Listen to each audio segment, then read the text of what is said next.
Hi, it's Awaken with Joylyn again. And I was just thinking, I really don't think people know how hard it was for all of us to awaken. I mean, I woke up in 2020 and there are people awake way longer than me. I mean, that knew about 9/11, knew that all this stuff was an inside job, the attack on JFK, the assassination, all of this, like our government's actually been trying to like off us, right? A lot of people knew that before I did, but I did not until 2020. And when you wake up to that, that's the first awakening. That's the spiritual awakening. When you realize that all the politics and all of this stuff is just bullshit and we've been lied to. And then the Kundalini, don't freak out over that word because I don't know how else to say it because religion doesn't teach this, or I guess they say the Holy Ghost. When you get that fire in you, that's a whole nother awakening. That's a whole nother level of craziness that you have to try to navigate, that it's really hard because your clairs start popping and clairvoyance, claircognizance, all that stuff. So you get sensitive to everything. Your senses heighten to where you're starting to smell things. Some people are seeing things. They see beyond the veil. And it's not easy, and a lot of us have lost family through this. I mean, it was not an easy process for me to go through. I woke up and my family did not want to wake up with me. They did not. They were just comfortable staying in their zone, right? So when I started seeing children, what got me was the children, because when I was younger, my sister-in-law beat it into our heads that you protect the kids. It doesn't matter whose kids, your kids, my kids, it doesn't matter. You protect the kids. That was like beat into my head, right? So, when I realized that we had pedophile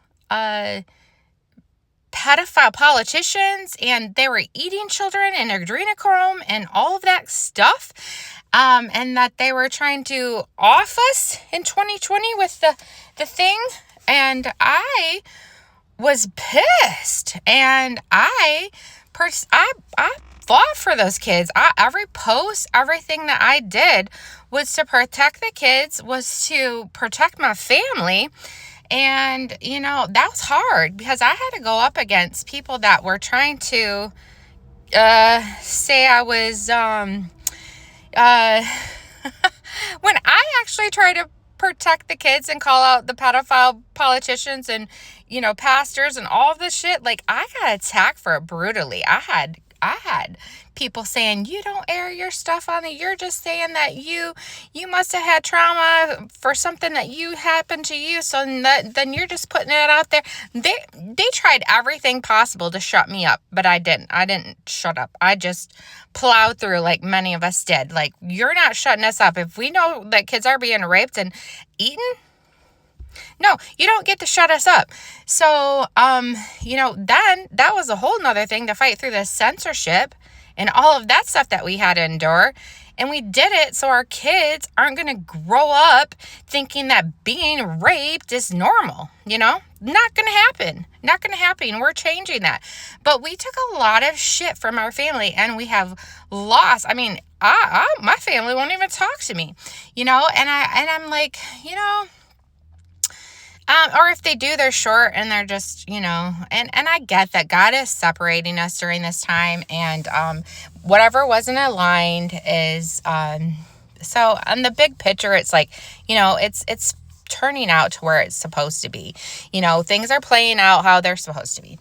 And so it's I'm not worried about it, but I just really don't think people realize how much your local conspiracy theorist how much of a beating we've been taking out here, I mean, look at what we did when we refused the vaccine, how we got torched by media and, all the people that were saying that we're going to kill them because we didn't get a vaccine. And now look, a lot of those people are not even around anymore because they took it. So, we were really working, and we weren't just stirring up trouble. We were trying to help everyone, we were really trying. I mean, I had at one point, I was staying up night after night just trying to get people information on how to navigate the whole mandate thing for this, Night after night, I was researching and trying to fight censorship and try to get that person knew more than I did. And, we went through so much, and it's really, you have to do it when you answer that call from God. Like, I had no choice. I had a voice. I think I saw that I had a voice. And so he's like, we got to use her because she's willing to put herself out there and look crazy and be mocked. This is why Jesus was mocked and looked crazy, because he was standing up for injustices and things that were, the control system of religion. He was standing up to it. He wasn't conforming to it. So this is what he did. And now I know what exactly Jesus had to go through to deal with this shit, because it's your own family that comes against you, tried to shut you up, mainly your family and friends. And it's really crazy, because it's like, how are you mad that I am standing up for children being raped? Why are you mad about that? Why would you ever be mad that I'm standing up for children being raped? And I guess that hits a nerve. Maybe people haven't dealt with their traumas, aren't willing, because maybe that brings up old, stuff that happened to them. Because if you start talking to people, you will realize that if you haven't been raped or molested, you're in the minority. Because people just tell me crap. I'll be literally talking to them for 5 minutes, and they're open book to me, and I don't have any idea why, but that is the case. Maybe because I'm open and they feel comfortable. I don't know. But so I just want to get on here and say that, it's not been easy for us to go through this. It really hasn't. And we have just been looked down upon and kind of shunned from everyone. And I know I'm looking at the bigger picture, and I see that God's doing that intentionally. There's a reason Jesus had to leave his town too, because everybody thought he was batshit crazy, right? So he had to leave his town, because when it's hard for you to step into your true authentic self and be who you really are when you've constantly got people thinking you're crazy and, oh, you're off the wall and she lost it and da-da-da. All you truth seekers out there, you know what I'm talking about. We've lost a lot through this process, and, it hasn't been easy. And, that's why we've had to find a lot of friends and stuff online, because our families totally rejected us. They did not want us to get that information out there. But it just baffles me. Like, I think, who would not want to stand up when you hear that children are being raped and eaten by our presidents, past presidents, and politicians, Hollywood movie stars? I don't get it. Is that more, is your game, your football game, is your, pastor, your church, or, more important, or your, Super Bowl, or, is that more important? I don't get that thought process. I can't. For so many years, I've sat here and watched people just ignore it, not even make a post or anything, but then they attack me for standing up for children being raped. I'm so confused on that.